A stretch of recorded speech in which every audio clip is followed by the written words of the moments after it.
Wir sagen von Herzen Danke. Danke für über 700.000 begeisterte Kunden. Danke für Ihr Vertrauen seit über 40 Jahren. Lassen auch Sie sich persönlich und individuell beraten in Ihrem Küchenquelle-Studio Düsseldorf. Feiern Sie mit uns und wir schenken Ihnen 40% auf Ihre Traumküche. Alle Infos auf küchenquelle.de. Küchenquelle. Wir gestalten zu Hause.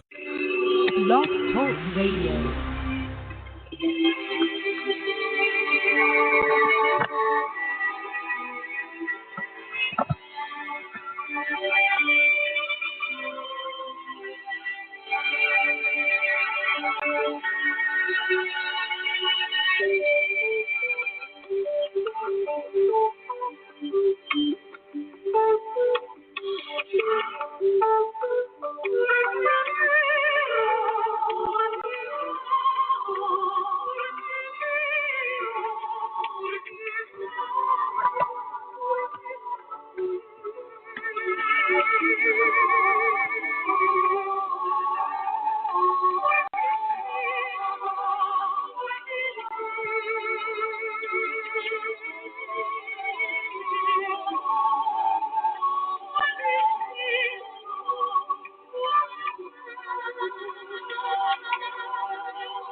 Hello, everyone.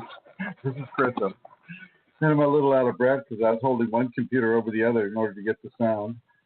I'm not sure if the music's working. Can anybody tell me if this music's working for anybody here? Certainly in the chat room there.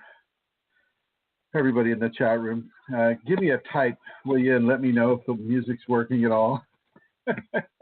Oh, my God. Okay, I see. David's typing, so I appreciate that. Thank you, David. Oh, you could hear it. Oh, well, that's good.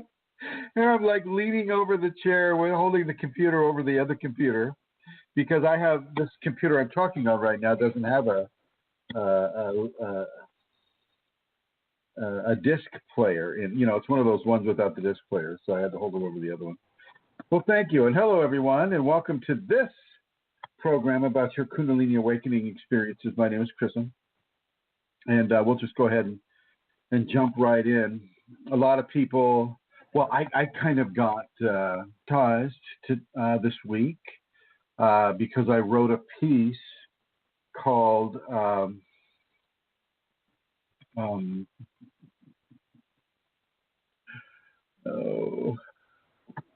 what was it, Amelia? What did I get screamed at? What was it? Sacred trauma. No, not sacred. Yeah, sacred trauma. Thank you, Amelia, for coming on without an introduction. Yeah, sacred trauma. And I want to go ahead and read a little bit from that piece because it's important for people to understand. Not to make anybody afraid or anything like that. That's not the point.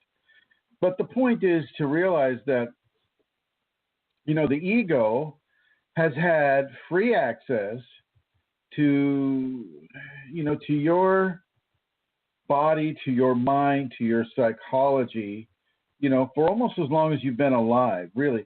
And even if you came in to this life with Kundalini in the activated state, you know, you're trained from infancy to pay attention to the ego, and it's important that you do so. It is important that you do so in those early life experiences because it teaches you how to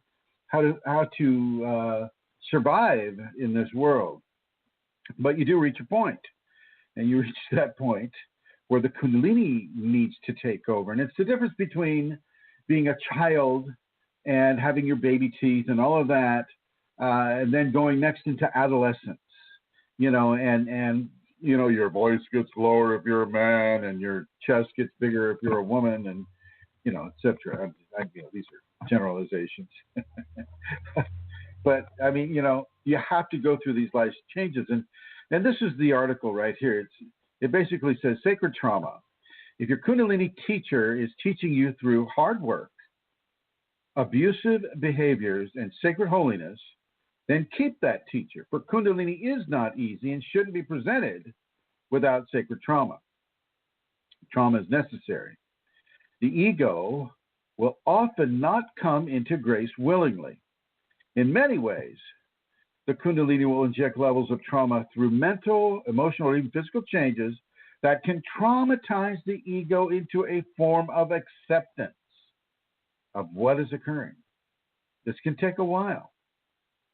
Often, we will be stressed to pieces when our reality is shattered through the truth of the blended realities, fracturing our mental and emotional attachments to what and how the true reality is.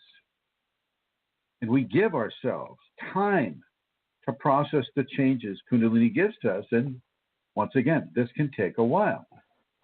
It's not an easy adjustment all the time, but it is often an enforced adjustment, as the phenomena will not always just go back the way it was before the activation occurred. In many cases, it will stay a fractured reality, as the phenomena will intrude itself into the normal perceptions of life constantly.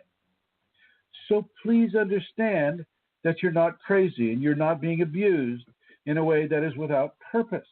This is sacred trauma, a form of waking up that must occur. Everyone receives this in a slightly different way, and much of the ways and means of the phenomena and the trauma will be determined by the karma. So surrender yourself and allow yourself and your reality to be redefined. This is a natural, rapid, enforced evolution. Accept it. Embrace it. Allow it to teach you in the various ways that it will. No need for fear. It can be very strange, but trust in what is occurring, even though you need not allow any kind of corruption to pull you away from your high ethics.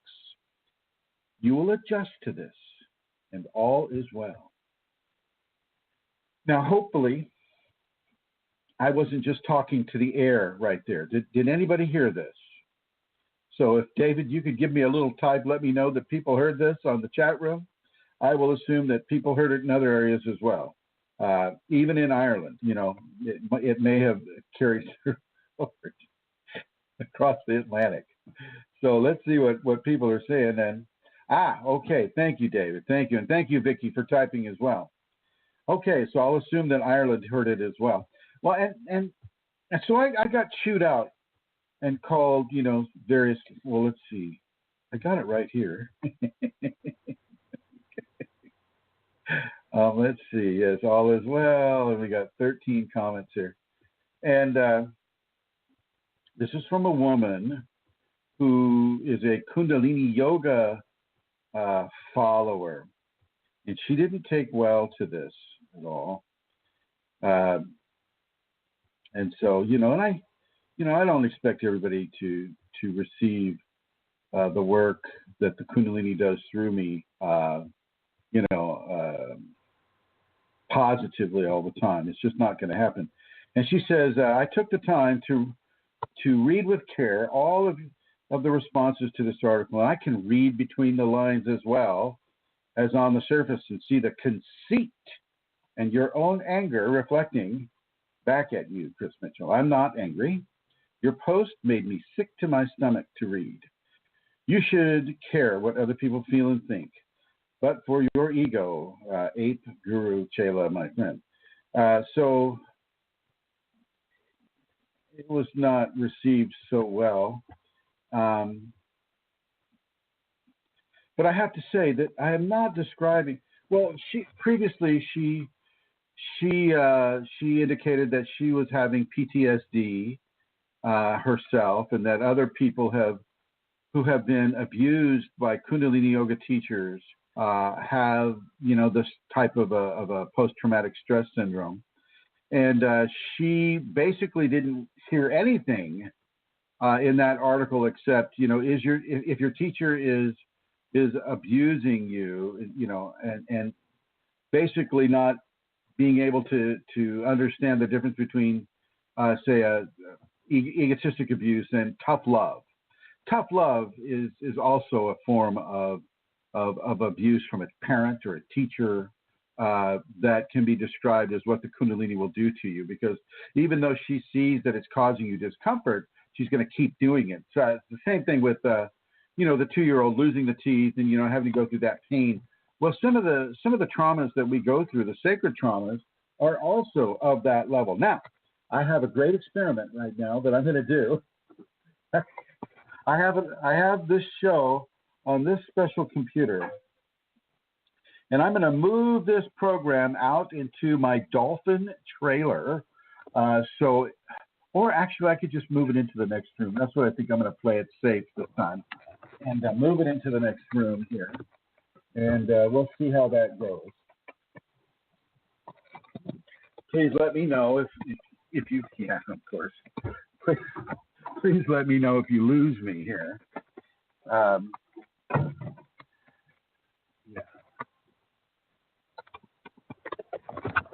Okay. All right. I assume I'm still being heard here. So there are certain levels of pain that a person needs to go through, and it's, people are going to go through it.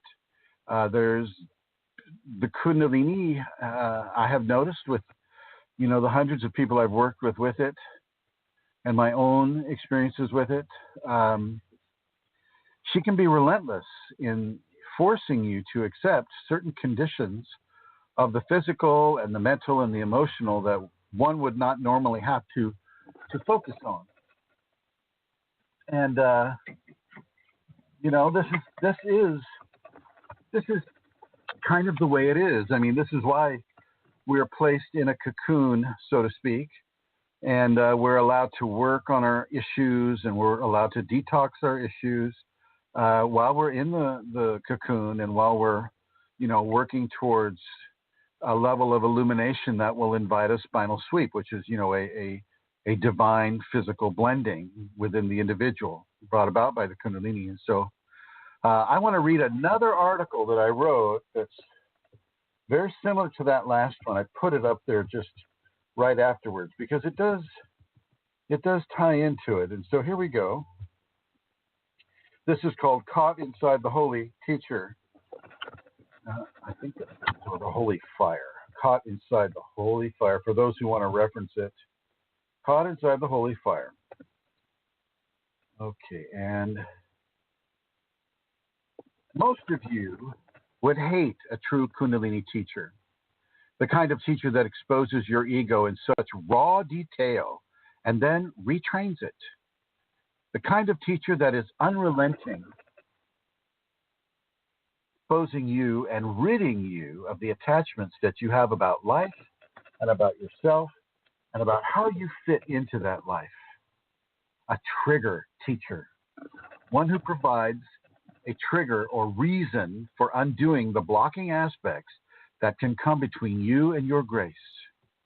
An unholy, holy man, one who digs the dirt and the excrement from between your heart and the Kundalini, your existence and other existence. A person who chooses to give of himself or herself the task through the sacred feminine to change the diapers of those who are sent by grace to have this done. Everyone has their diapers changed by the sacred feminine, including me, this teacher. And all the while, a great resistance is being experienced from the ego and the expectations of the individual. Screams and cuss words, pushing and shoving, bad attitudes, revenge thinking, hatred, anger, fear, all coalesce into why that person is within these teachings. It's not an easy path, and it shouldn't be. It should not be. Most people will not choose to do this hard work. They will need to have it erupt from themselves, within themselves, against their ego will, against their control. In many ways, the great levels of soul detritus must be purchased and purged through pain. Grace is good at that, and therefore so shall the teacher need to be as we climb the inner mountains of Kundalini. Okay, so this is another example of what the Kundalini in me is trying to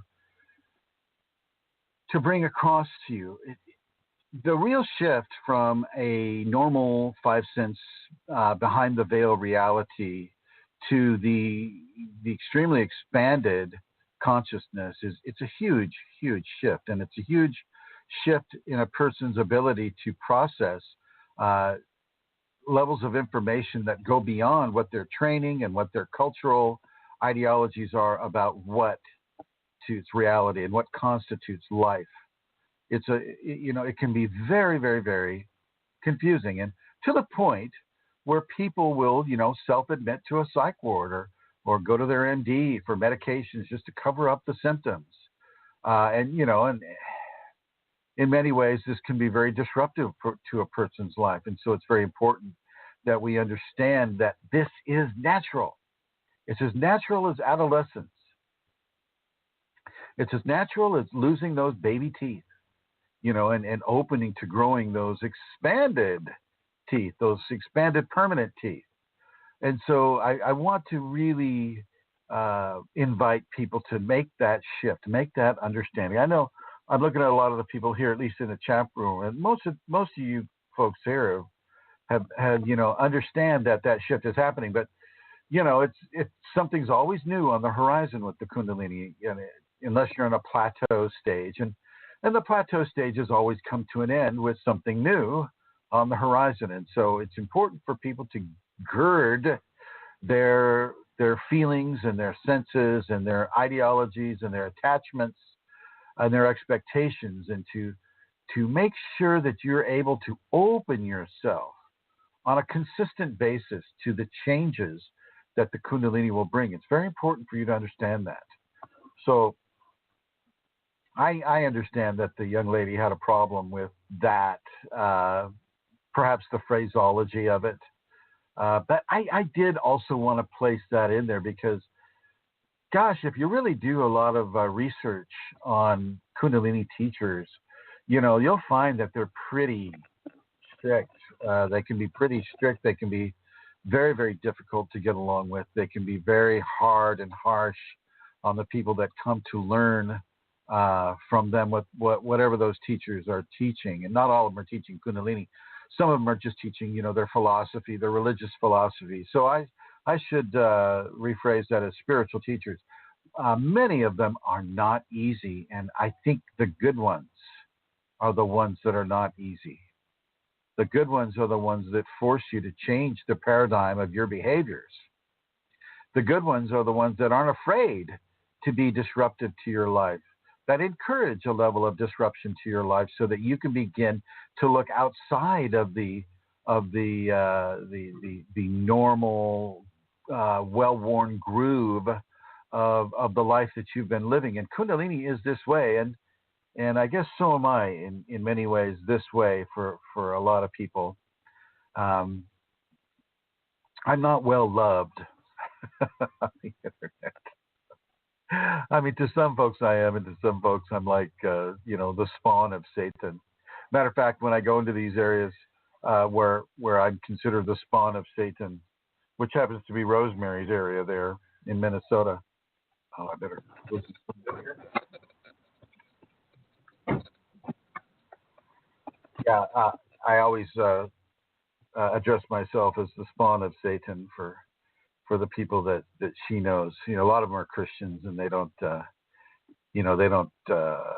fare well, within these expanded areas. And it's not because they're mean or bad or mistaken or anything like that. That's just where they're at. You got to accept people where they're at. You can't force, momentous change on an individual. Kundalini can, and because Kundalini knows a person's karma, knows how they are, who they are, what they are, why they're here, what they're here to learn. And so the Kundalini itself can bring about a level of karmic bombastic change, but it's best if you leave that to the Kundalini, and she'll do that. She'll do that to folks. So anyway, I just wanted to start off with that today. And I'm not talking about Kundalini yoga.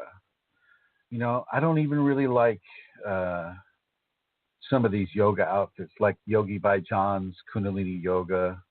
They get into these weird Blackwater like security details in Washington, and they sell that yogi tea and all of that stuff, and they don't seem to understand the ethical aspect. Not to say that the people who follow it don't understand the ethical aspect. I think a lot of the people who follow Kundalini are very ethical, very nice people, but not awakened, not activated, and not working through these areas of life. And so, without further ado, I am going to introduce the Queen of Celtic Cosmology there in Ireland and bring her on board. She's my co-host. She's the reason this program even exists. So, hello, Suntar Kundalini. Come on board. I'm on board, Chrism. Hi, everybody. Did you say you're bored? What? Not with this topic. I'm on board. Woo, woo. What do you think of all that? What do you think of all that, my dear? I'm sort of thinking, I think there should be more people than me at the end of this phone. I seem to talk about this often with you. Because, I mean, everybody knows you're my teacher, right? And so when you speak about a topic like this, obviously I know what you're speaking of because I've experienced it. So, you are a trigger teacher for me. You are that, holy man that, and I am exactly as you have described there. And so, I don't know, Chrism. I mean, if I could just maybe, it's hard to do it off the top of my head because this topic is, there are so many layers to it. But I suppose what I'd like to say is me, Amelia, Santara, Kundalini, whatever my name is, I came into a Kundalini awakening. Kundalini awakened within me. And, I was blessed and all of that, but still my ego had been with me since I was a child. It had begun to develop as a child.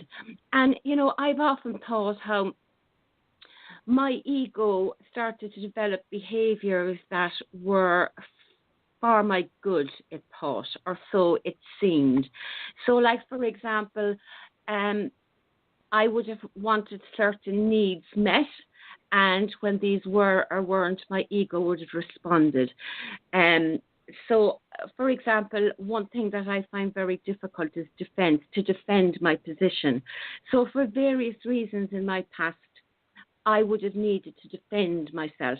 And, on some way, I suppose I would have thought that was sort of a loving thing to do, to defend for my ego, to defend myself. But in actual fact, it's the very opposite. It's not something that moves me towards what the Kundalini, where the Kundalini's agenda for me. That's my ego's agenda for me. And so just to take that one aspect, having you as a trigger teacher, and I mean, I think that's a very good, it's one of the very good titles that you can give.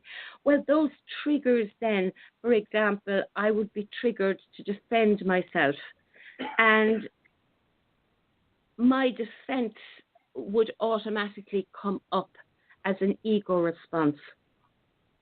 And I learned through, I haven't learned, my God, I am learning how that is not a way to become self-realized. So my teacher is helping me through the triggers to change and that ego response. And my ego is being educated or re-educated as well.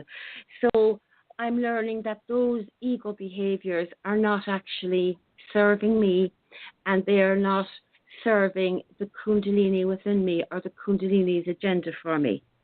Does that make sense? I think it's interesting because of your current scenario, and just to remind the audience is that Amelia has been infected with a refinement entity, an evil, corrupt entity that the Kundalini, her Kundalini, which she's had for years and years and years, has allowed to come into her space, into her personal inner space, and to telepathically do everything that it can do to corrupt her consciousness. Am I correct, Santara? You are correct, Chrism. That's right. Yeah. And that's probably putting it in a nice way. And so it has its moments. Well, and this goes back to how I opened up this show with the sacred trauma. This truly is a level of sacred trauma. When the Kundalini pulls the veil back and allows some evil little wretch of an entity that comes in and can communicate with you telepathically, so you can hear it 24/7, and it's saying the most unkind things. It's giving them the worst advice, telling you to commit suicide, telling you that you have no worth in this life and there is no life ever where you'll ever have any worth. And why are you even walking? You're a waste of human flesh on two legs. You shouldn't even be breathing the air. Am I right, Santara? Yeah. Yeah. And this, no MD is going to see this. No psychologist is going to believe this. No shaman can remove it, even though they may try. Because it's not supposed to be removed. It's supposed to do its job. And its job is to really push the ego in a very, very hard and very corrupt way. It's supposed to really just corrupt the heck out of the individual. Well, because Santara is my student and because I've worked with this before, I knew exactly what to tell her to do. And that was to do the crucible of reversal, which is to reverse the thing. So if the entity is telling you to commit suicide, well, then you know that you must live and live and live to your best. If the entity is telling you to hurt people or to steal or to cheat or to harm, then you're to do the exact opposite of that. You're supposed to help people and play by the rules and not hurt anybody and, things of that nature. And how has that been working for you, Santara? That without that, Chrism, I would have gone under. You'd have been an axe murderer, right? The Irish axe murderer. No. But there are, what you're saying, I mean, joking aside, I wouldn't have been a murderer because it's not quite that way.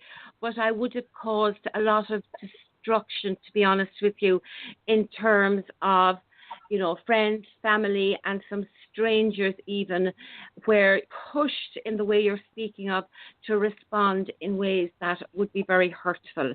And without the crucible of reversal, where I do the opposite, where I recognize where I do the opposite thing, I would have gone under, because when this is actually happening,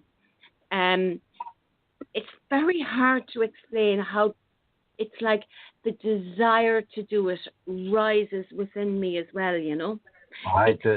It's telepathic. It's Yeah. telepathic mentally and emotionally, right? Yeah, exactly. And so you get to taste that or to feel that desire, to do whatever is the thing that's coming to you. So, it's a thin line. It's a thin line, and so if I didn't have the cruise, but you can also recognize it. But because we've done a lot of work, the crucible of reversal Chrism has saved me. That's the first step in saving me. That and my mantra. But the crucible of reversal in terms of action that I would take, actual action, because it's not in my head. And mental action and emotional action. And tell the audience here, if you would, what happened the last time you went down to Kerry? Give them the full story. Oh my God, Chrism, what are we speaking of? You see, I have to say, I am the so ocean. in the ocean. Oh, the ocean, I will, of course. I am so in the present now that it can be very hard for me to go back and forward. Okay, so I'm down. So I'm in Kerry. And now, where's Kerry in Ireland? Where is that, and why are you in Kerry, and what do you have there? Oh my goodness, really? Yeah. We lived in Kerry for a few years, and we're out of Kerry now, but we have a house down in Kerry that we still have. So I don't tell visit them about it very Kerry. often. What's Kerry so special for? Okay, so when first of all, I moved from the city to Kerry, I suppose 6 years ago now, and I spent almost 4 years there. And I went to Kerry because the Kundalini directed me to go there. I didn't really want to go. It is my husband's, family of origin house that we had done up. It was falling into wreck and ruin, and we took out a mortgage and we fixed it all up. And we had our first seminar there with Chrism. And I'm gonna interrupt. Let me interrupt here. Kerry is kind of the vacation land for Ireland. It has beautiful beaches. It has a very scenic mountains and rock formations that extend out into the ocean.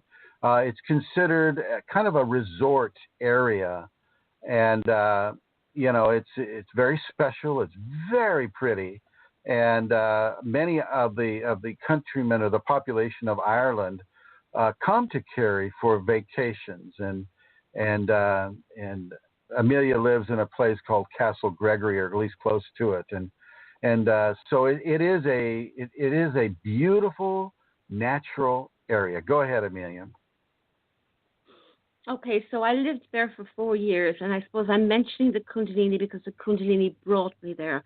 And at that time, I did a lot of, I had a lot of direction from the Kundalini and from the Kundalini through Chrism, my teacher.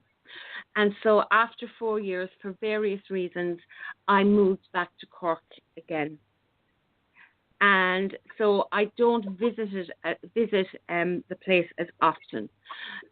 So last weekend I was down there again, and Chrism instructed me to go into the ocean. Now, he has done this the last couple of times I've been there. He always does it, actually, but particularly at this time and the time before, he normally says, "Are there any really storms cold. due?" It's a cold ocean. Any storms due? And if I go, "It's a beautiful weekend," he'll go, "Oh, that's okay then." But if there's any storms due, go into the ocean. And so, there's typically storms around this place anyway. But so last weekend, it was in relation, the direction was given to me in relation to the entity, because this happened as well a couple of years ago. So I went down to the ocean, and the instruction is to submerge myself completely in the ocean. So naked. As I'm going to naked, obviously. Sorry, guys. I assume a lot of things. I assumed you knew that. Naked. So I find a place, and Kerry is quite different. It's quite wild. And this particular morning was 7 o'clock. There was absolutely nobody around. There was a howling wind, but it was actually dry. It had been raining earlier. It was actually dry, and the tide was in. You have no idea that's such a bonus, because the tide can be a mile out. So the tide was in. And so it was, in terms of Kerry, it was easy. The tide was in, it was dry, and so I was able to put my clothes down and go into the water. But as I'm going into the water, my intention is that there's two things. I am following an instruction from my teacher. So I am in obedience. And my obedience to my teacher is an expression or a demonstration and a form of surrender to my Kundalini itself. So the two things are very tied up together. They're like one and the same, really. So as I'm going down into the water, I am in obedience, I am in surrender to my Kundalini, to my teacher, my Kundalini. And I begin to say my mantra. And I'm going down into the water, not really to hope that, you know, the entity will be taken away, which happened a couple of years ago. This is different this time. I'm going down into the water, you know, as definitely as a purification and all of that, but it's not hoping. It is trusting the Kundalini that she will be with me in this, in whatever way she wants for it to be for me. So I'm saying my mantra, I'm going into the water in obedience and in surrender. And I have to tell you guys, the water is so cold, my heart like goes, I have to stop and I have to just condition for a second or two, and then I submerge. Now, there's a ritual around this too that's very Kundalini. I go under the water and I open my eyes under the water. And then Chrism had told me, you know, to say my mantra and to stay under for the count of 9. And so I stay under. Now, the first time I do it, I have to count to 9. And the water is so cold, my face is freezing. When I come out, it's painful. So, you know, there's a lot of other things going on, you know. So ego is coming up as well and kind of going, oh, Amelia, for God's sake, you've it done now. That's good. You submerged, you did this, that's fine, you can go. But straight away, I realized what's happening. I'm being pulled. There was also some entity stuff going on, and I'm being pulled to leave. And so I know that I must stay longer. So I do the same thing again this time. I use my fingers to count the 9. So I count, which is 3, 3. So I count, I tap my fingers off each other, but I say my mantra as I'm doing that. And I begin to, you know, feel a change in the ego. It's almost like I begin to hear the conversation. I'm saying ego, but I'm including entity as well, because I begin to hear the conversation as if it's in another room. I'm not quite in the same. It's not quite as loud, let's say. And then I realize I'll do it a per time. So I do it a per time. And the response within my, you know, the Kundalini, I can feel the Kundalini response. And that is a very specific response within me, in my heart chakra and coming up into my crown. It's very, very internal. And I don't feel anything dramatic, as in, you know, entity leaving or anything like that, but I can feel a shift that I cannot put words on. And I come out of the water, and later on, I go home. And as I begin to interact with people again, it is like as if the entity is in the next room. I can hear it, but it's not as it is still as telepathic, Chrism, but it's not. It doesn't have the same force. It's difficult to explain. And then also, I am also doing another practice. And may I share that, Chrism, about the hour? Yes. So at the same time, I am doing another practice, which is for the first 3 minutes of every hour, I have my alarm set. And I am giving the first 3 minutes in surrender, Kundalini. It's completely every part of me. So I say my mantra, and I'm giving my teacher and my Kundalini, because the focus for, particularly in the context of the entity, because it comes in very often at that very time. I need the focus of my teacher becomes the anchor for me to be able to give myself in all ways to my teacher. It's very concrete and it's in the flesh realm, and so I can really focus on that.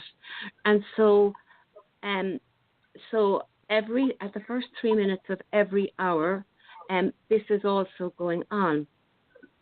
So I notice as well a change, and that was a great gift for me, because at the beginning, again, the intrusion of having to do that, my God, triggered not just my ego, but also some entity stuff, which was quite horrid. But it's the crucible of reversal in a way as well. It's not quite the crucible of reversal, but it is the commitment to obedience and to the instruction that I've been given. There is no question of me not doing it. So even when the stuff comes in about not doing it, I'm doing it. And so I begin to notice as well after the swim, and as I come home, and as it's in the other room, that things begin to happen within I'm beginning to, the nadis and my physical, there's changes in my physical being as well. Like I can feel the Kundalini clearing, the channels within me at these times of when I am doing the 3 minutes. In a very, very intense way. And I can feel the grace of the presence and the grace of the obedience. It's really difficult to put words in it, Yeah, but that has been part of my journey this weekend in Kerry. I'm back for a few days, and there have been changes again, but that continued. There are some new strategies, I think, now from the entity, because originally we'll call it the intrusions or the vile stuff was being said about my teacher. I mean, horrible, horrible, horrible stuff. Then it began to move in, and began to be about my husband, and John is with me, quite a lot. And that was extremely difficult. And so the actual crucible of reversal there was crucial for me, so that I wouldn't hurt, so that I wouldn't create havoc, and so that I could do the complete opposite of what I was being told to do. And so that's how the entity is teaching me, because then also my ego is being forced into responding, because I would have tendencies, leaving entity out of it, I would have tendencies through my ego development all down the years to respond in particular ways. And if I didn't have this entity,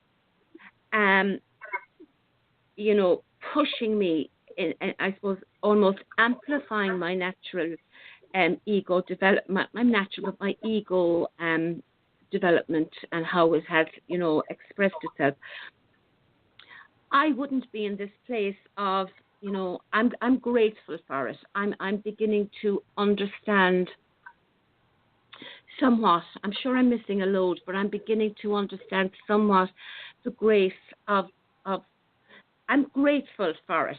I am grateful for it. I am. As much as difficult as it is, Chrism, I'm grateful for it. And for this entity is what we would in a non-Kundalini aspect would be called a demon. This is the kind of an entity that has been given to you and to other people.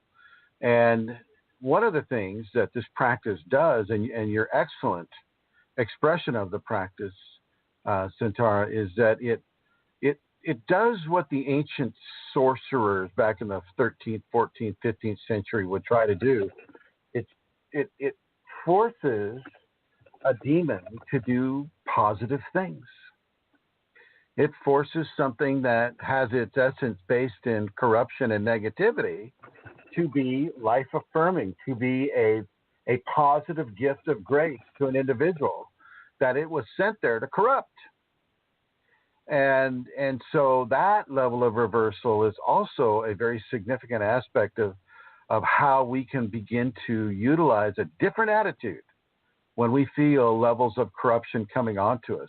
always use that crucible of reversal. Always adopt that attitude. And if you do have a teacher that is willing to give you the hard, difficult work, pay attention to them.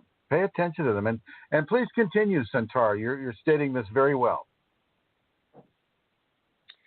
Okay, so, well, I'm probably finished. I can't think of anything else this minute, Chrism. Blank. This is happening to me. I'm just blank now. Yeah. Well, so yeah. If you want to ask me something. What's that? If you want to ask me something or kind of help me there. Okay. How do you sleep with this demon? What kind of dreams does it send you? I really don't. Yeah, not very nice ones. I've had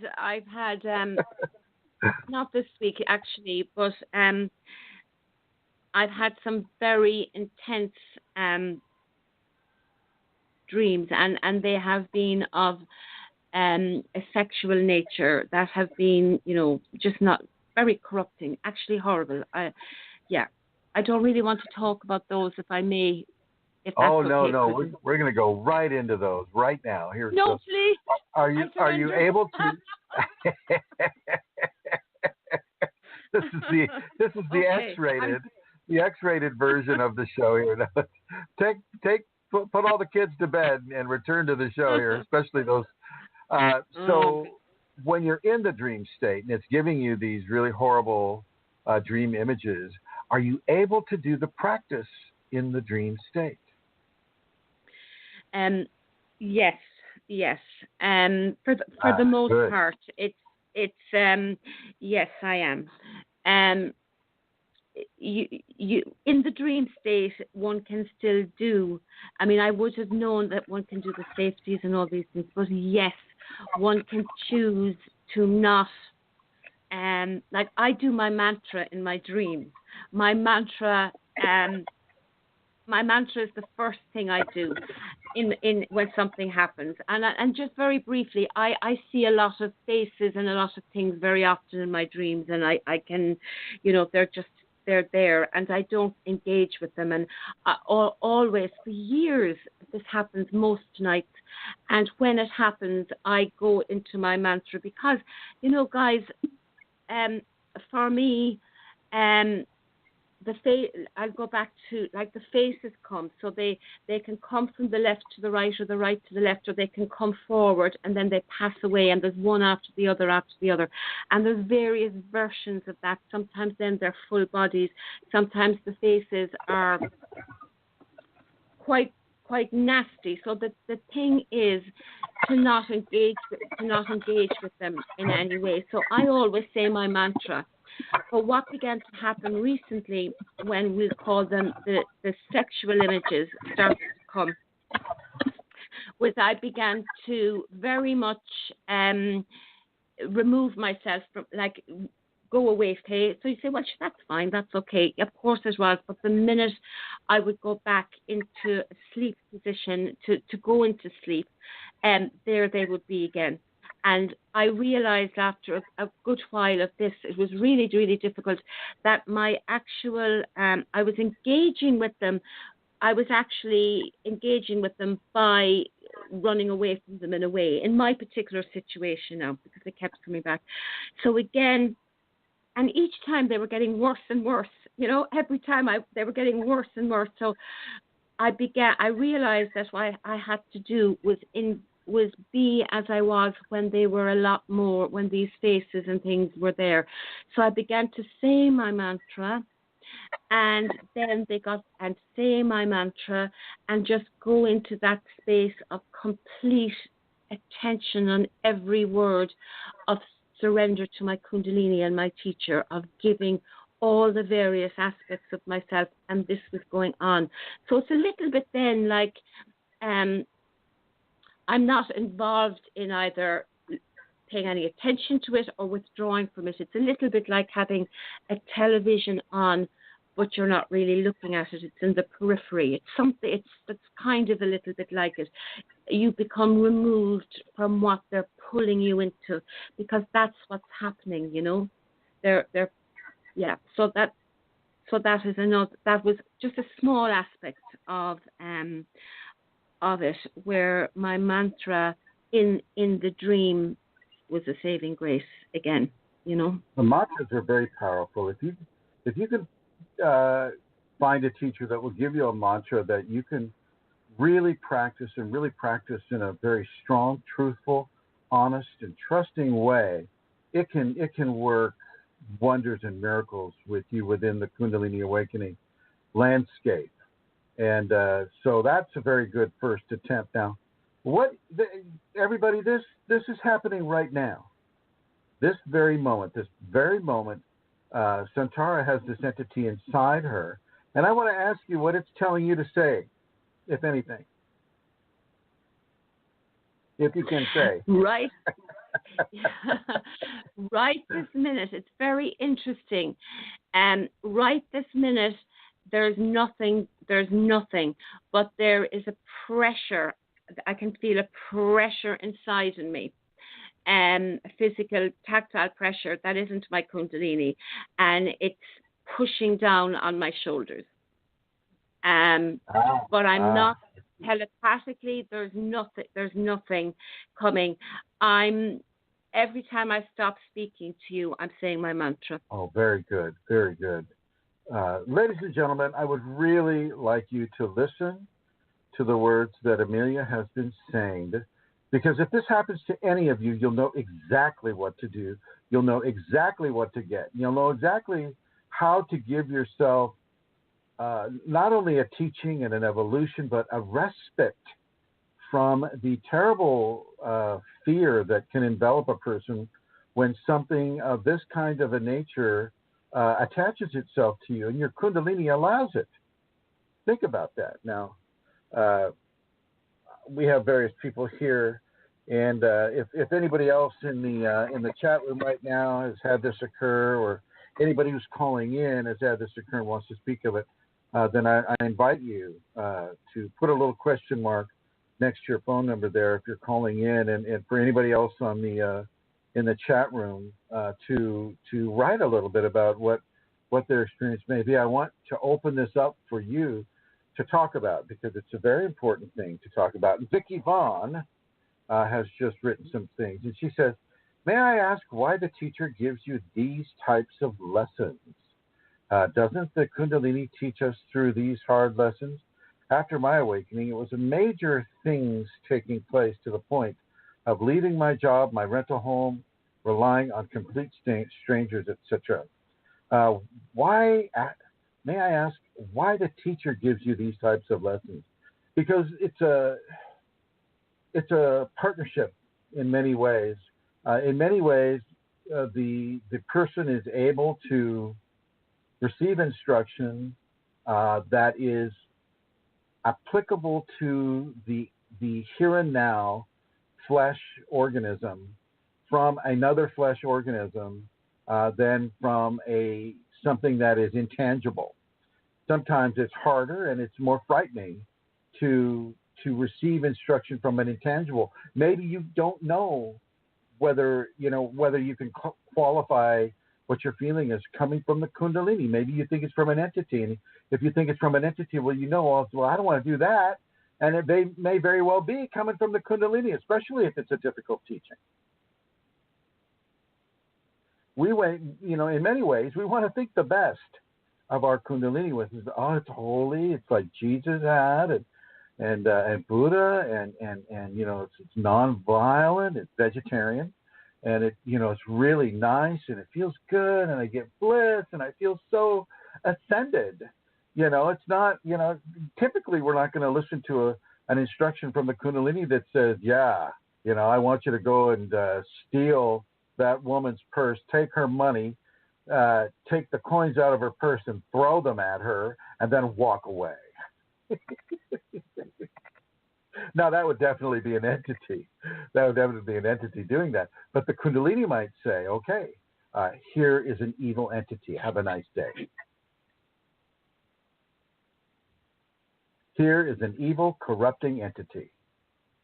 Have a nice day. But you're thinking, oh, no, that can't be the Kundalini. that because Kundalini's like Jesus, and he's nice, and he's very high ethics and all this, but what if the Kundalini says that to you? What do you do? Okay, what do you do? So how would you answer that question, Amelia? Why would you pay attention to a teacher that's giving you these types of lessons? Okay. Okay, so first of all, the Kundalini does give us hard lessons, of itself.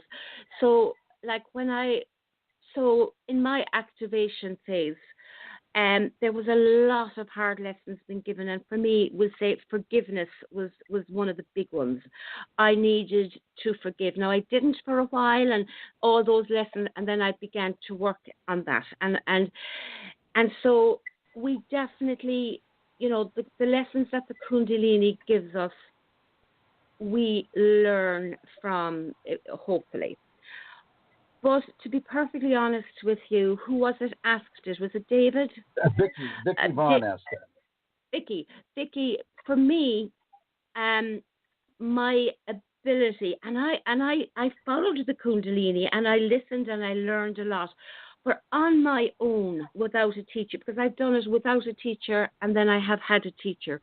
Without a teacher, I wouldn't have been able to come.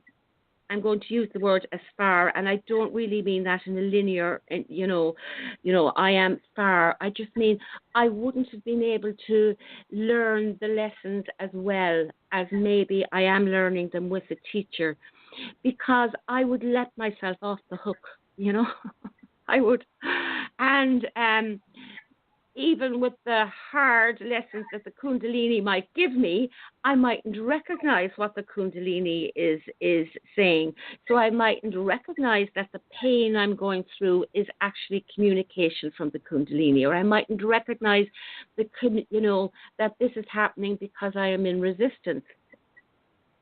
I recognize the hard lessons more or because of the assistance, support, help, teachings, instructions of my teacher.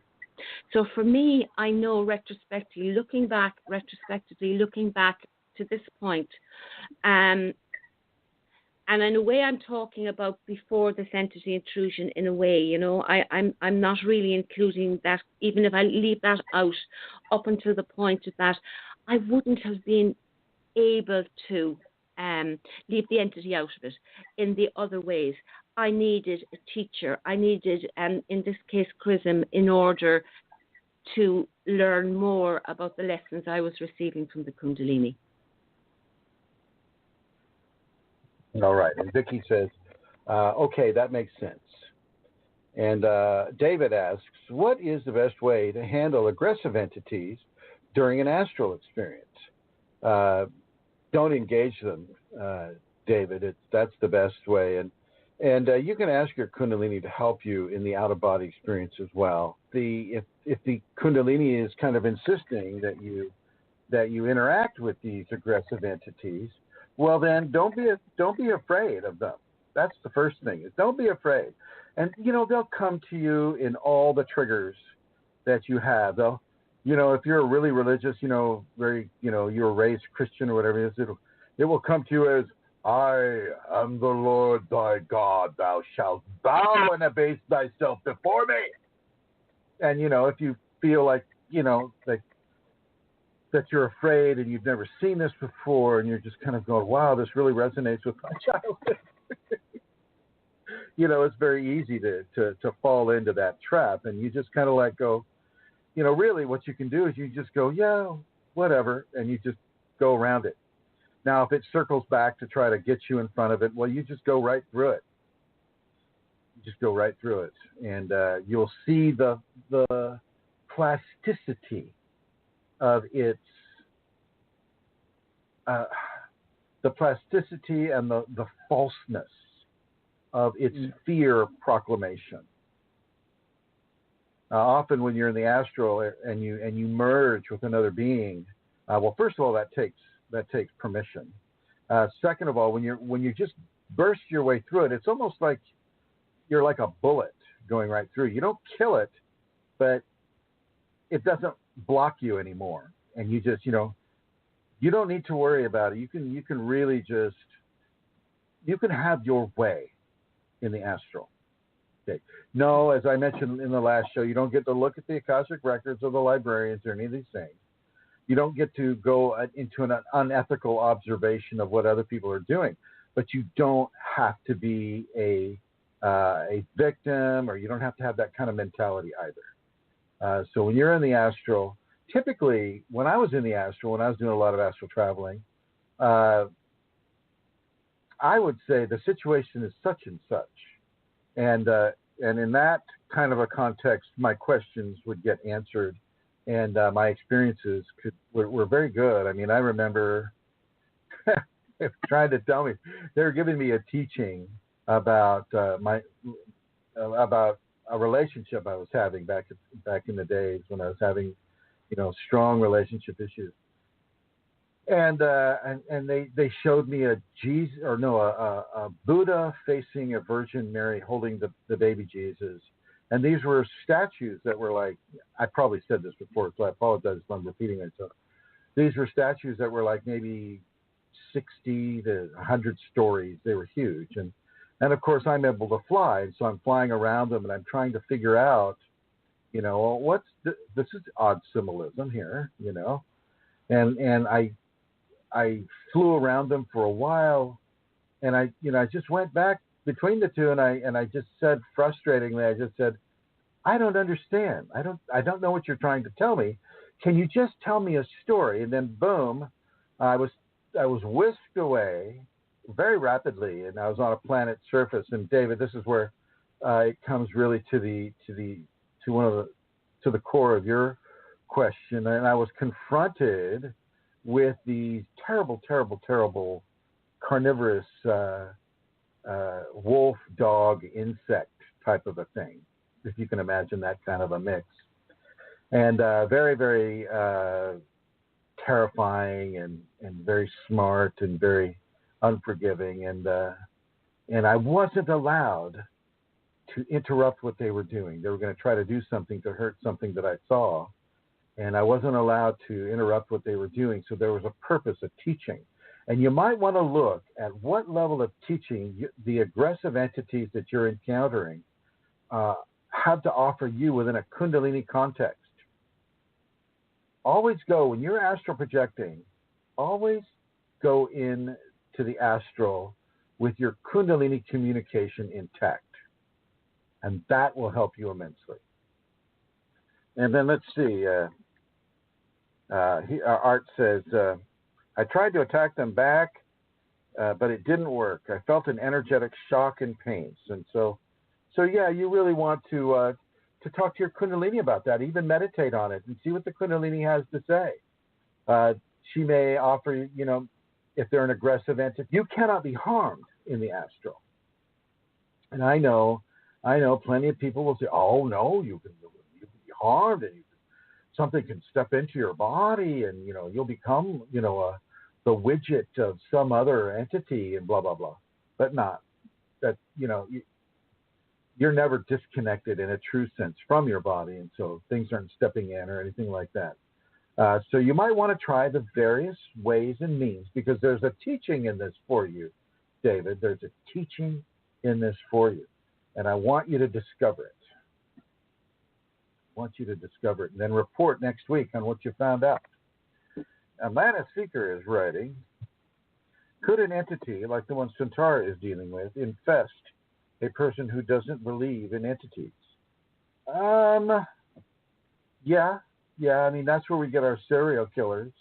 That's where we get people that are, shooting up theaters and maybe some of the folks that are, committing suicide and blowing up a marketplace, things like that. People can get infected with an entity if first of all, they need to have a personality type that allows for the infection to go deep and to be ruled by that entity, and much like a channeler does. And if they have that type of personality where they can go into a somnambulistic expression, a sleepwalking type of expression, well then, yeah, that person can be infected. And she asked another question. If so, what would their experience be like? Like a channeler, like a medium, only being trapped in their own body. If you ever watch the scientific or science fiction show Stargate SG-1, well, in that program, they have these entities that are these little lizard-like things, and they attach to the human spinal cord and basically control the human through that neural contact through the spinal cord, and it would be very similar to that type of a thing for a person that was being so corrupted by entities that they're literally coerced or forced into giving up the motor control and the neural control over their own body. And so, you look at these really terrible, evil things happening, around the world here, and that's what's happening. Person's getting, infested that way, and as she continues, she says, would their own mind be telling them to do those things? Their mind, under the control of an entity, will tell them to do anything the entity wants to tell them to do. Okay? But this is not a common thing, and I don't want people to go into this thinking that it's a common thing. It isn't a common thing. It's more common for people to get infested by entities who are, imbibing alcohol copiously, or, using certain recreational drugs, like mushrooms, psilocybin, or even marijuana can have the invitation of a subtle entity infestation. Some of the pharmaceuticals out there have that quality as well. The pain medications, those pain medications that are highly addictive for a person to take in, they can have an accompanying entity attachment to it. But this is part of the world that we're living in, and because all of you, to some degree, that are listening to this have some sort of an interest in the Kundalini or having an actual experience with the Kundalini, listening to Santara's account is very, very, very important. It's very important. Now, she does not give herself lightly to her teacher. She does not. I mean, in many ways, she's come kicking and screaming, into this. And it's not been an easy trail just because she has a teacher. That can be a very difficult thing, because not only are you, working on the entity, or you're working on many of the different Kundalini issues, but you're working on your ego, and the ego is saying, don't listen to that man. I can take care of myself. I don't need some guy, some American guy, some wannabe Donald Trump from Northern California telling me whether I can eat veggies or not. No, absolutely not. I'm just not going to do it. Right, Amelia? Yeah.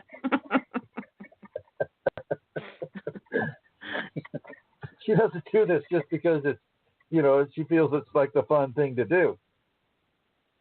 She does it because it works. And it's proving itself, I think, at this time. Am I correct?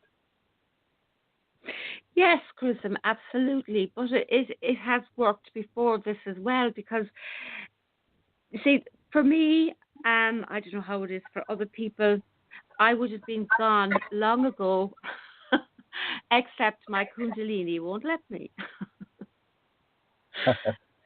Seriously. You would have committed suicide? No, you wouldn't be my teacher. I just said thank you so much, and I would be gone. Yeah. Have a nice day. Yeah, I mean, who volunteers to stay within a situation where, because it's not fun. It's not something that's easy to do.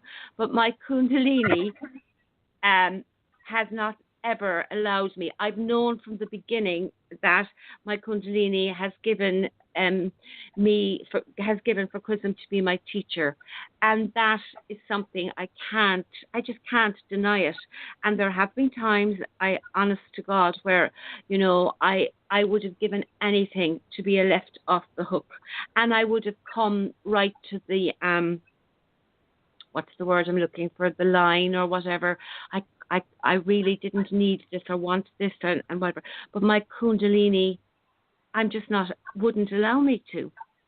So, no, I've been kicking, I kick and scream. I kick and scream. Sometimes maybe when I'm speaking here, it sounds, as though it's easy. It's not easy. Of course, it's not. It's not an easy thing. And if ask any of my students, it can be really, really hard. But it's also really, really necessary. It's something that you need to do.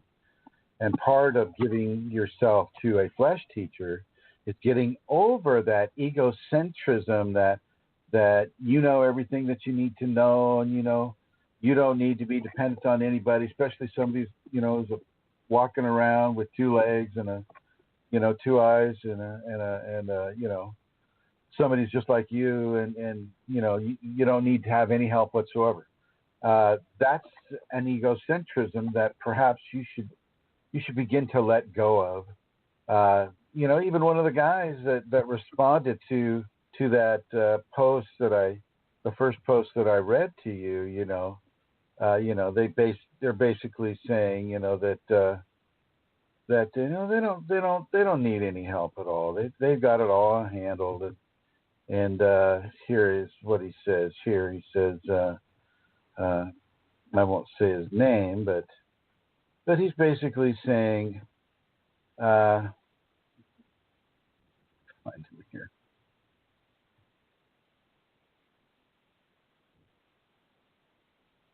So many people have commented on it. Chris, yeah, he says, this is why I will not give myself over to a human teacher or surround myself with human students. It's too much fallibility. All spiritual and teachings comes directly from Source, God, Tao, Kundalini. One's ego already is self-abuse enough, and he's basically speaking from an aspect of the ego, and it seems like he doesn't even realize it. And so it is that kind of a scenario when you're looking at a flesh teacher that you're also dealing with, and especially if you're thinking, well, no, he's too hard. He's too hard, or he's not pretty enough, or, oh my God, he's got this sordid history. I mean, oh my God, or if she's, well, she is just, she's hard to understand and she's mean to people and blah, blah, blah. These are the folks that are in many ways doing the hard work with you, and it's something that you really want to pay attention to. Vicki Vaughn is writing, in the beginning I had knocking on the door, nobody there. I had lightning strike a stoplight as I was going under it. Before this happened, I was told I needed to get back to work, and that I was needed. It set off all silent fire alarms, because she was doing custodian work, and she was at her lunch break at the time. And these are Kundalini phenomena, Vicki. This is not necessarily entity work. Your Kundalini will set off the fire alarm. Your Kundalini could invite a lightning strike. The Kundalini itself, the high frequency power of the Kundalini, can indeed do its work around you. And she continues, says, I was attuned to Reiki, all symbols at once. I know how you feel about that. And she continues, I only heard good things about it at that time, though. It was done over the internet years ago without much knowledge. Yeah, well, ignorance is typically the Reiki way. And so, being attuned to Reiki, you can say, well,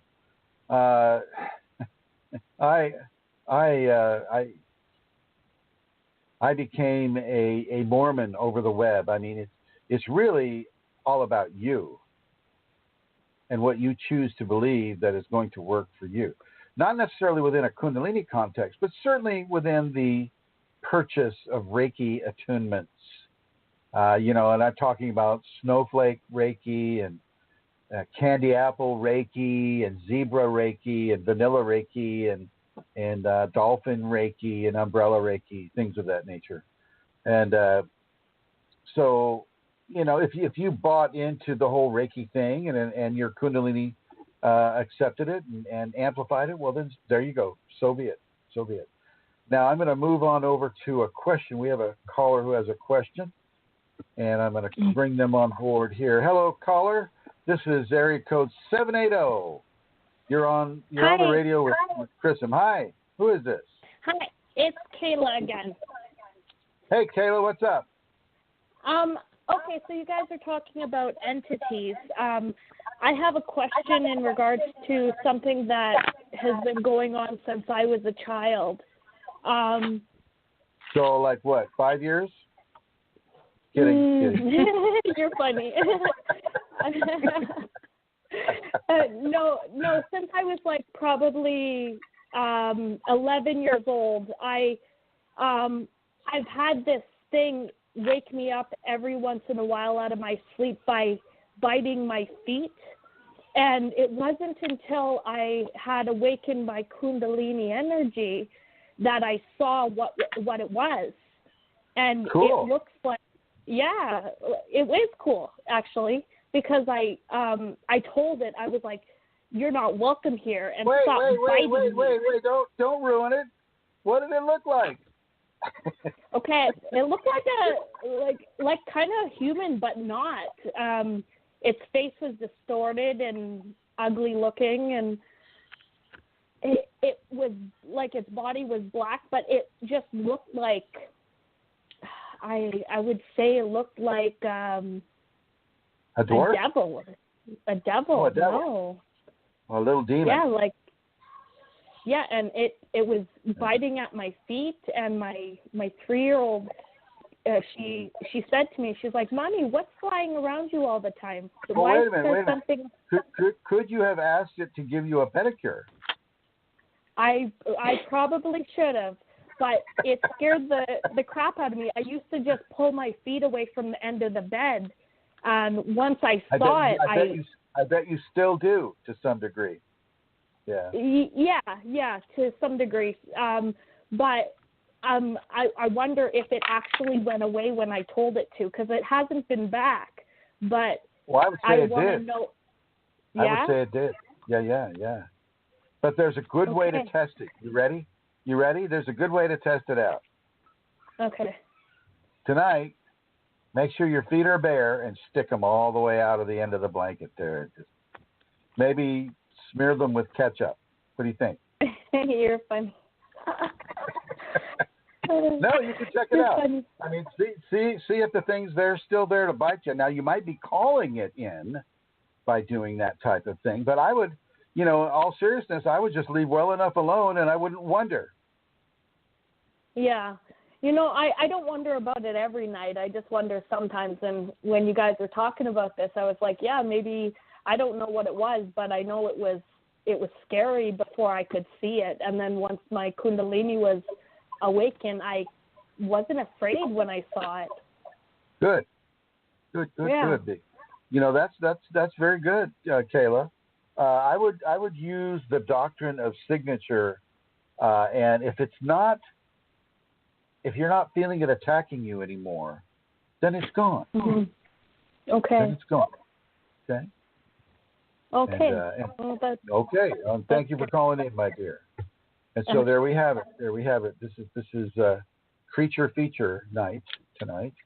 For those that are. Do we have any other callers that have questions? We've got a caller coming in from the same number twice. Are they just listening? I go check. Okay. I haven't actually. Can I just say something before I go, Chrism? You were saying earlier, you were kind of paraphrasing as you do, and what a student might say, or a person might say, such as, "I don't need any help whatsoever." But I think people might say, well, actually, I need a bit of help. I could definitely do with a bit of help. But you know what? I'll decide what aspects I need help with. And that can be good. People can pick and choose, and that can be good for them. And for it might not resolve the issue because typically, my Kundalini went, no, you cannot pick and choose. it's not a la carte for you, my dear, you know. So I think there are different, you know, it's not. And that's how it has been. That's the way it's been designed for me. And I think, you know, I think more people are invited into that maybe than they realize, you know, if they were to stop and concentrate on it. I have students right now who should understand that concept, but their ego pushes them right out of comprehending what you just said. Yeah. You know, their ego can be so strong that, you know, for me to say anything that goes against their ego is just like, you know, smashing my head against the wall, you know, and if you do that over and over and over, you know, you know, that's the measurement of insanity. And so you just have to let them go to where they need to go to and hope for the best later on.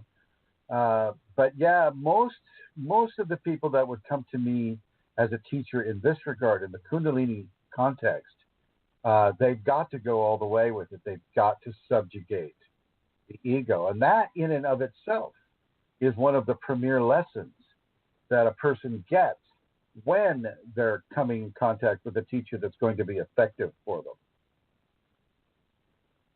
So, Chrism, I'm going to go into the switchboard. Could you speak with Rosemary, because I know she's leaving fairly soon, if you'd like information about the seminar. All right. Let me bring her on board, and there's Joey, and I guess I wonder where Rosemary is. I don't see her area code here. 651. Well, I'm going to go with Joey. Hi, Joey. Hi. Hey, is Rosemary's area code 952? Yes. Okay, thank you, my dear. Thank you. I'll go right on over. Yeah, boy. So now Amelia's visiting her for some reason, so I'm going to click back. Hi, Rosemary. Hi there, Chrism. This is my landline. The 651 is my cell phone, and it depends, but it is mine. And thank you. Thank you. Thank you.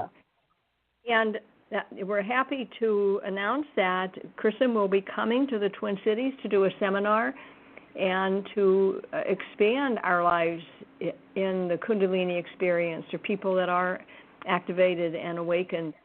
And your teaching today is very powerful on what there is to learn and know about. So our seminar is October 28th and 29th in Mankato, Minnesota, and we welcome people from around the world, anywhere. We have room for you. And the hotel is American, CINN at the end, Hotel and Conference Center in Mankato. And we have the number here is 507-345-8011 if you want to reserve a room there. And my information is rosemaryg@usinternet.com. And my phone number could be this 952-303-6438 or 651-329-9615. And we're looking forward to you coming, Chrism, and all the time between now and then that Joey and Katie and I will be working, sharing this information with people. So thank you. Well, I want to thank you and Joey and Katie for putting this all together and for giving this information to the populations around you. It is truly an amazing service that you're offering. And I want to add a little bit to that. This Kundalini isn't all about entity infestation or anything like that, but when you do have these types of challenges come to you and you're able to surpass them, as Amelia is currently in the process of doing, there is a level of empowerment that is beyond description. You're truly learning how to function and within the expanded reality. And Joey, Rosemary, and Katie, they've heard this from me quite a bit. These folks are my students, and they are bringing this to a whole new level with regards to spreading this to the populations that they're in Minnesota. And I just want to express my extreme gratitude and thanks from both myself and the Kundalini to them for putting in this time and this effort and for taking it seriously enough to bring other people into this level of awareness. So thank you, the three of you. Thank you very much. So there we have it, and I'm going to go up to see if Amelia discovered anything. And Chrism, yeah. Did you 952 there? 952. I see 732. 952 is Rosemary. That's Rosemary. Oh, great. Okay, fantastic. She must have been bumped off and back on again. And your 732 there is Jake. Jake! Yeah!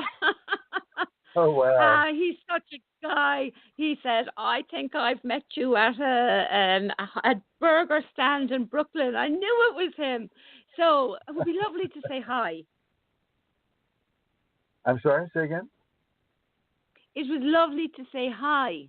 Oh, absolutely, absolutely. I've been speaking with Jake lately. I was compelled by the Kundalini to put Jake in the Shaktipat. And for any of you that are on the Kundalini Awakening ! That group or the Shaktipat group, you'll see Jake's picture with the gentleman who has the white earplugs, and it's kind of like looking upward, and you can literally see Kundalini upon this kind, wonderful gentleman who is so humble that I know if I put him on the show right there, he'd go, oh, no, I don't have Kundalini. Oh, no, I'm just a regular guy, I'm just helping everybody every day, but I'm just a regular guy. So I'm not going to put him on.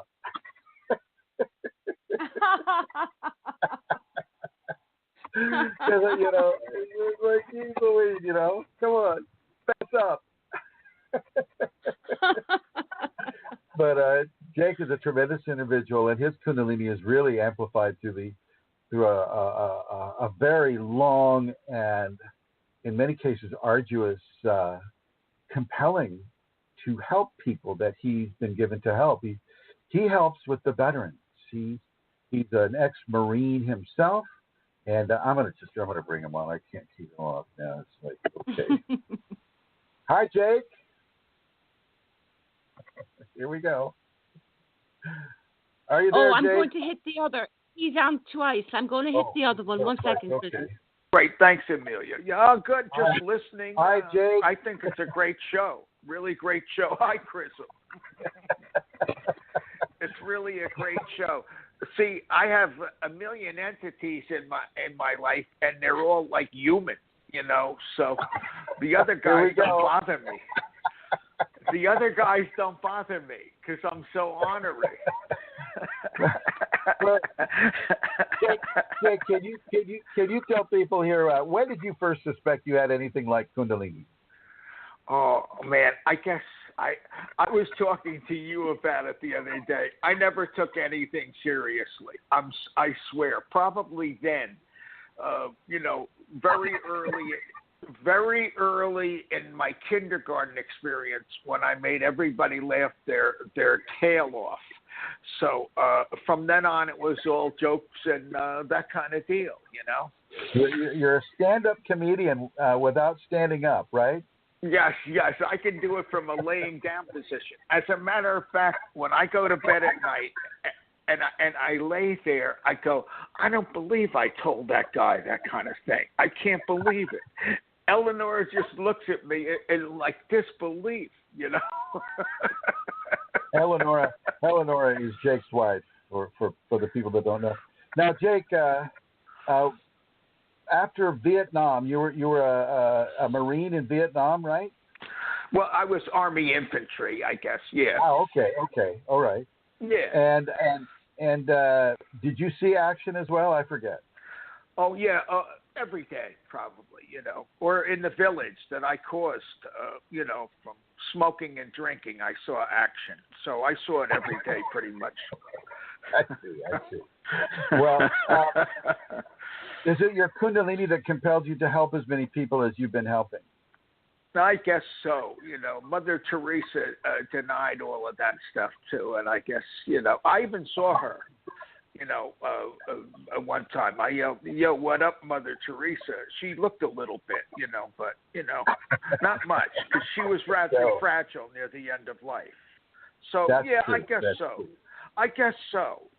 I don't know. It's just that I can't see anybody in want, because I've been in want forever, and I just can't. You hand them a sandwich, really. That's really, the name of life. That's the name of life. So what would you like to say to the Kundalini people listening to the program right now, Jay? Oh, it's just like a great life. You guys are wonderful. It's a great life. It's a great crew to be connected with. You and Amelia and everybody involved. And I just had a great time when we met. The few times in life, especially in Brazil, I can't stop laughing. We had such a great time, real. Indeed. And that well, kind of thank you, thing, my friend. Yeah, thank you. Bless you guys, and thanks too, for putting friend. me in for Shaktipat. Even though, I'm so spaced, it must be the solstice or whatever. I don't know what anything is, I don't have a date. I don't know any holidays in America. Eleanor goes, when is that? I go, are you kidding me? Every day's a holiday, Dick, you're a walking holiday. you guys too, and you can handle my humor. Love you, man. My first 5 wives couldn't, so you guys are great. We'll be sure not to get betrothed. Well, Carol. Bye. Oh shoot! I'm sorry, Jake. I cut you off right there. It's like, okay. He's such a dose of positivity. I love Jake. Amelia, do you have any questions? Collected. I do, Chrism. I do. So I'll begin. I'm picking here now. I should probably just read them as I have them listed. Okay, so actually this one, I'm going to read this one. How can the supposedly enlightened gurus who claim to have been awakened be so sexist, so rule-based, so materialistic, so mean, so sexually inappropriate, so unenlightened? Oh. Well, I mean, I have, even in some of the earlier teachings that my Kundalini would compel me to partake of, such as from an author like T. Lobsang Rampa, who turned out to be somewhat of a misogynist, and it surprised me that the sacred feminine would be leading me to him. But I think that when you come in with a certain level of energy, and that energy is compelling you to become a teacher or to work with people, say in the way that I'm working with people, you are immersed into the cultural, societal expressions of the people that you're teaching. And so if you're in a culture that is frowning on women, that is promoting pornography or drinking, or the various things that people do in the various cultures, that person, that enlightened person, is going to speak that language, so to speak. They will walk that talk to some degree, and I believe this gives them a level of hard to say the word legitimacy within the cultural valuation of the people that they're within, but to some degree, I think it does. It allows them to understand through expression and experience the audience that they're teaching to. But that doesn't, always make a lot of sense to people with regards to enlightenment. Well, what is enlightenment? I mean, what valuation of a cultural expression is the questioner giving to what enlightenment means? I run into this all the time, and I'll get an email or a comment when I'm out doing seminars. It's like, well, you're not like Jesus. Excuse me, not like Jesus. And they'll point to some water on a lake. Go walk on that. Walk on that, and then I'll believe you. And so, what is enlightenment? Are you walking on water? Does that mean you're enlightened? Are you turning water into wine? Does that mean you're enlightened? Are you sitting under a banyan tree? Does that mean you're enlightened? I mean, what constitutes enlightened activity and behavior?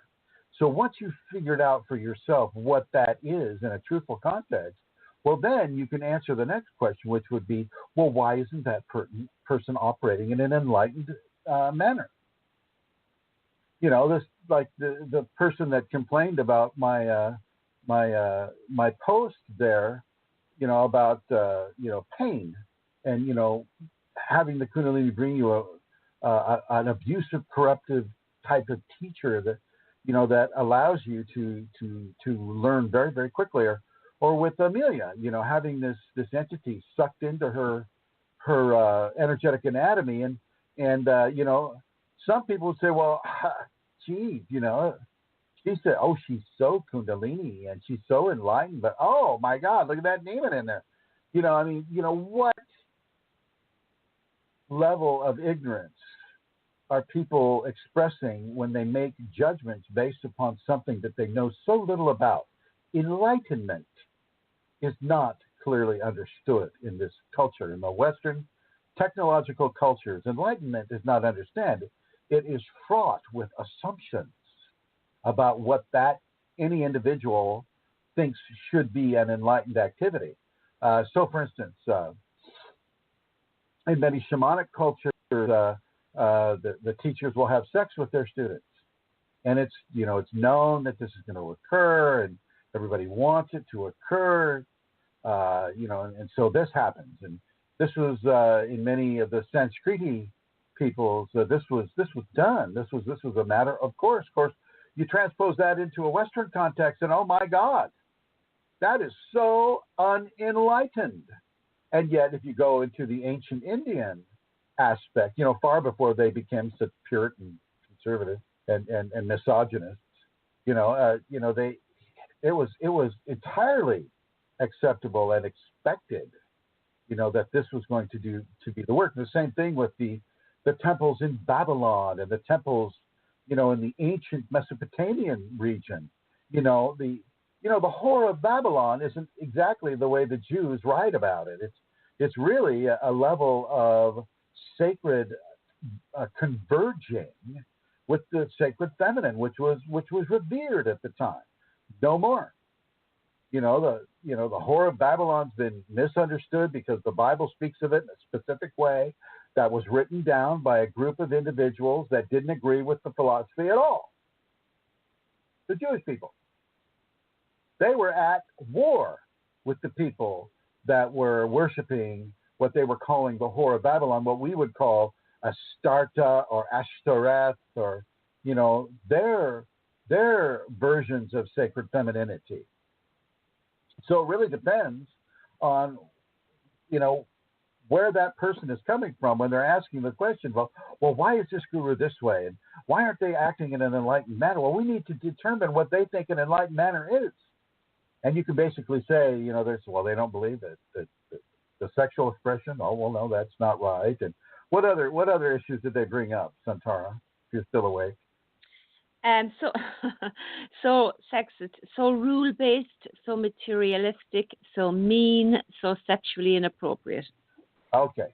So let's go to materialism, and that would be Osho collecting his 300 limousines or whatever kind of Rolls Royces, and that would be, the gurus who teach Tantra with their students and are asked to teach Tantra with their students, and they teach the Tantra with their students, but some of the students complain, therefore they become, a perverted teacher, a sexually perverted teacher.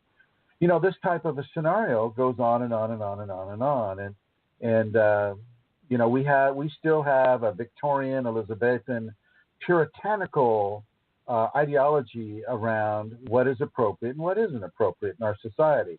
It's not the same way in shamanic societies and other societies of this world. But this is how it is in the West. And this is what breeds that kind of a question that person asked with regard to. So we need to know, you need to know, what is enlightenment to you?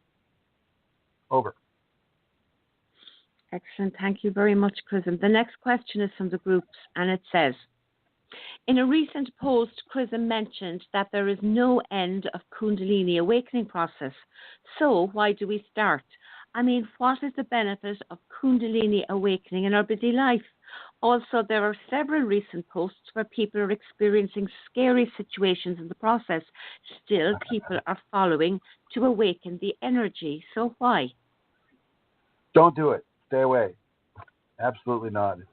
For a person that's asking those questions and wanting to find some benefit, like an edge, a competitive edge over other people in society, or being able to, have powers, or being able to just experience bliss and enlightenment all the time, if they don't feel what the Kundalini can bring to them, then maybe they shouldn't be going towards it. What do you think, Amelia? I think that's true, Chrism, and yes, they're there. I mean, what part of me is asking that? He was brought on board because his brother brought him on board. Okay.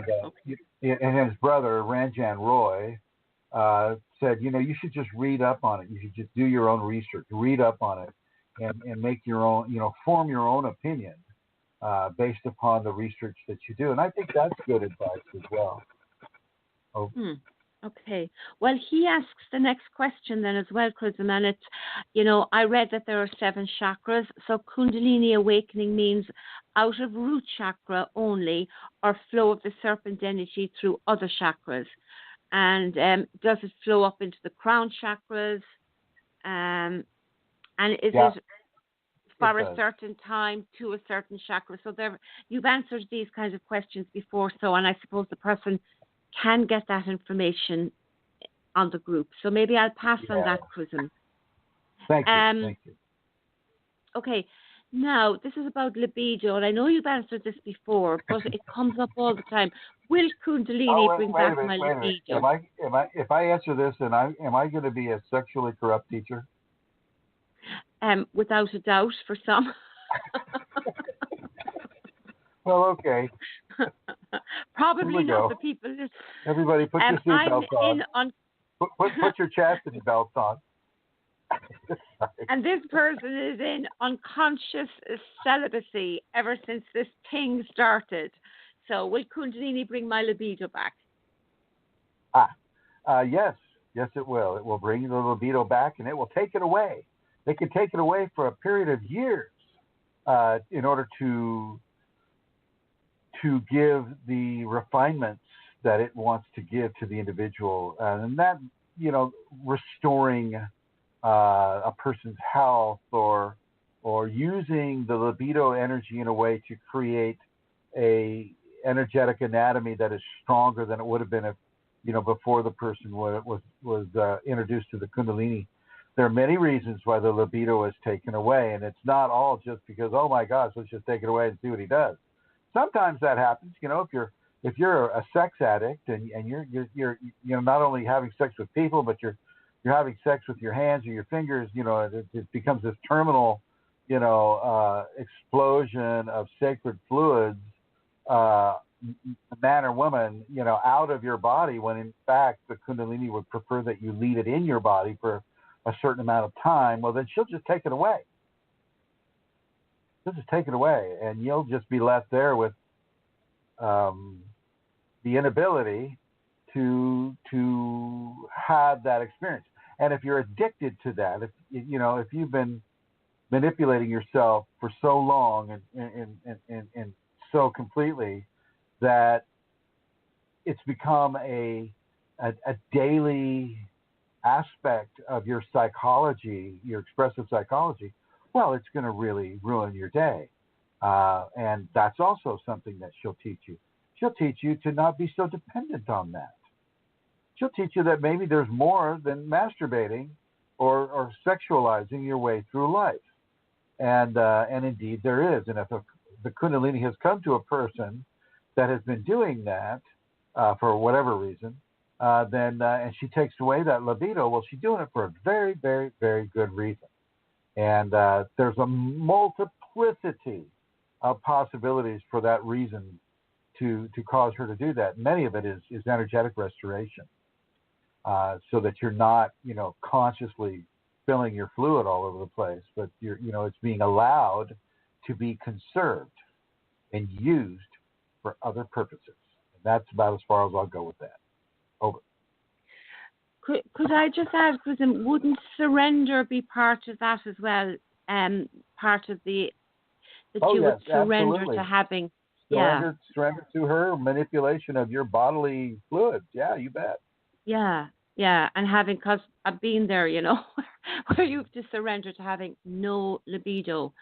So my and you experience also surrender to having an incredibly active libido, and yet not being allowed to, shall we say, bring it to an orgasmic fruition. Yes. Which is the true way of celibacy. Go ahead. I'm sorry. Yes. Thank you, Chrism. And you spoke about that too last week. It's the next one is I want to know why we feel foggy brain or stuck brain. And can I sort of say within a Kundalini context, even though that wasn't part of the question, I'm adding it. The same way as with the libido, really. She'll take away your focus. She'll take away your complacency in how your mind and your psychology is working for you. And if you resist it, it's just going to get foggier and foggier and foggier. And if you maybe start doing some grounding work and some meditation and accepting the invitation of Kundalini within the body, instead of fighting it, resisting it, constantly trying to get back to the old familiar comfort pattern, well, then things will start to straighten up for you. But typically people are going to have to fight it for a while before they finally run out of juice and just surrender to it, and boom, clarity returns. Over. Okay, thank you, Chrism. Now, this question says, does Kundalini awakening ever end? Which I suppose is referring back to the other one. This person has been 3 years. Yeah, so. It never ends. Once that genie's out of the bottle, that genie stays out of the bottle. And it may not, as your body acclimates to the different experiences that the Kundalini gives to you, you'll feel the symptoms backing down. You're ramping up. And it's that acclimation that is the expression of the energetic body ramping up and becoming acclimated to the symptoms of the Kundalini. And this is your body doing that, strengthening itself. And as you stop having the kriyas, or you stop, having the energetic rushes or things of that nature, you stop burning up all the time, then you realize that, hey, I'm acclimating to this. This is great. But it doesn't mean that it's finished. It is never done while you're alive and in a body. Over. I have seen slavery come solitude in ashrams where there is not much life but to breathe, sleep, aloneness with Mother Nature. Do you agree with that kind of life? Did you say breathe as B-R-E-A-T-H or B-R-E-E-D? Breathe. Breath. Breath. B-R-E-A-T-H. Yeah. I thought we were slipping back to that other question. Okay.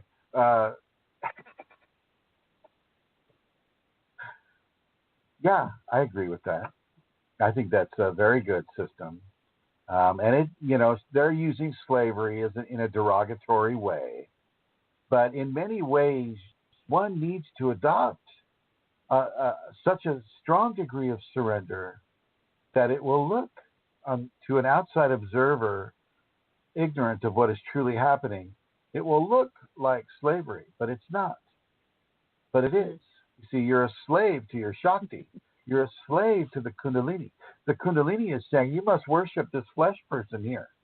And because they're so wrapped up in their Kundalini that's they fall on their knees and they begin to worship this teacher.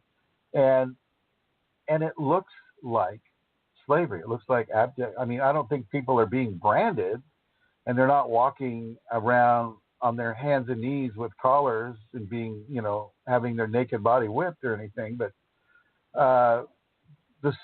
it looks like slave work, but it's not.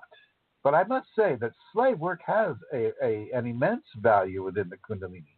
When you can surrender yourself to such a degree that an outside person would go, oh my God, you seem to be a slave to that person, that teacher, whatever.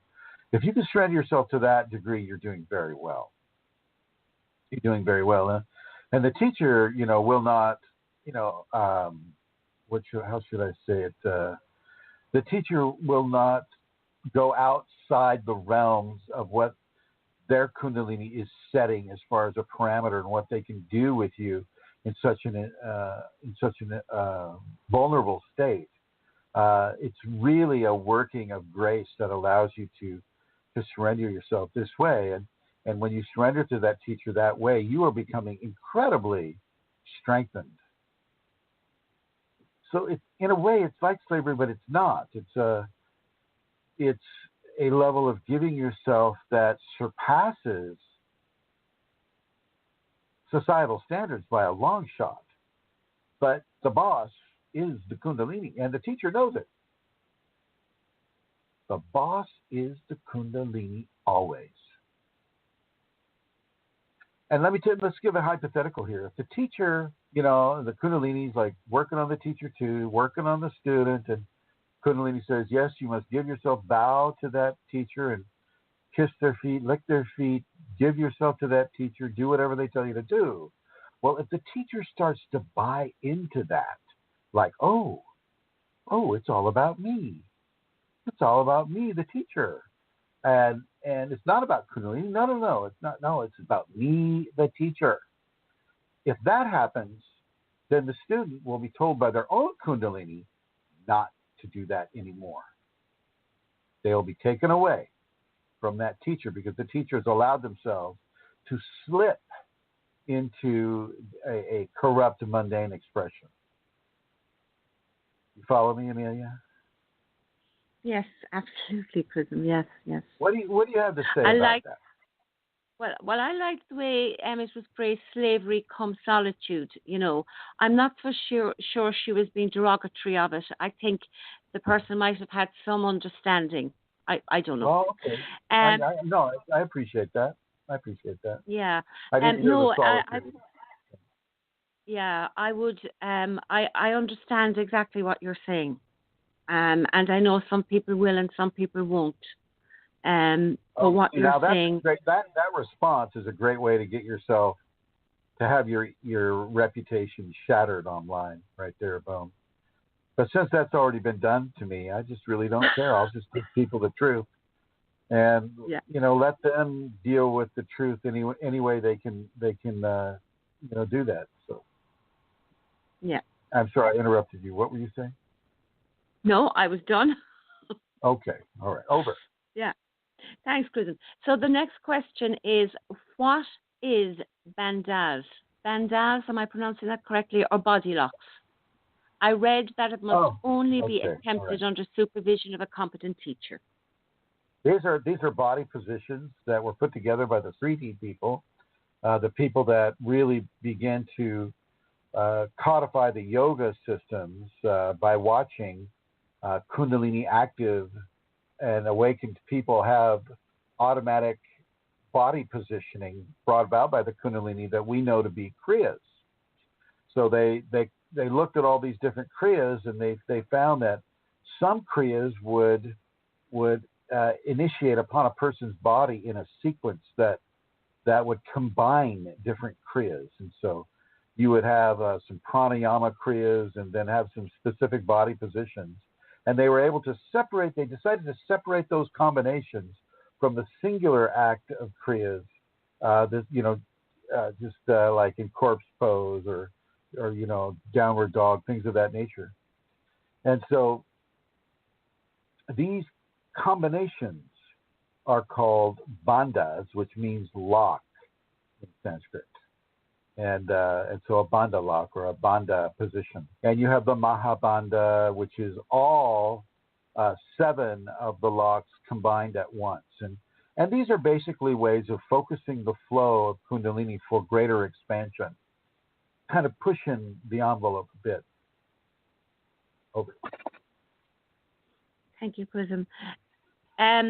Does karma affect your vibratory field? Yes, it does. Over. Okay. And we're really at an end there, Chrism. That's done now. The questions are done. Okay. Thank you. Well, and I think that will bring us to the conclusion of this program here. We're almost at 2 hours, about 4 minutes shy of 2 hours, and so I'd like to thank everybody in the chat room, all the different guests and the different individuals and the people that asked questions. Thank you, Vicki and David, and thank you the callers and Rosemary. And did you have any other announcements to make, Amelia? Well, there is a seminar going on over in Berlin, and it's on 15th, 16th, and 17th of September. If you would be interested in coming, please go to Facebook and look at Kundalini seminars and events with Chrism and scroll down and you'll find the information there. Manish is the person to contact. And also, if you would like to make a donation to the work that's been done and support that, please go to www.kundalinisafeties.com or www.chrism-kundalini.blogspot.com, and you can make a donation there, which would be deeply appreciated. So thank you, everyone. Those are my announcements. Do you have Manish's email for the European? I pulled it up, Chrism, but first, the way I pronounce the letters and things, I'm tap dancing now as I try to find it.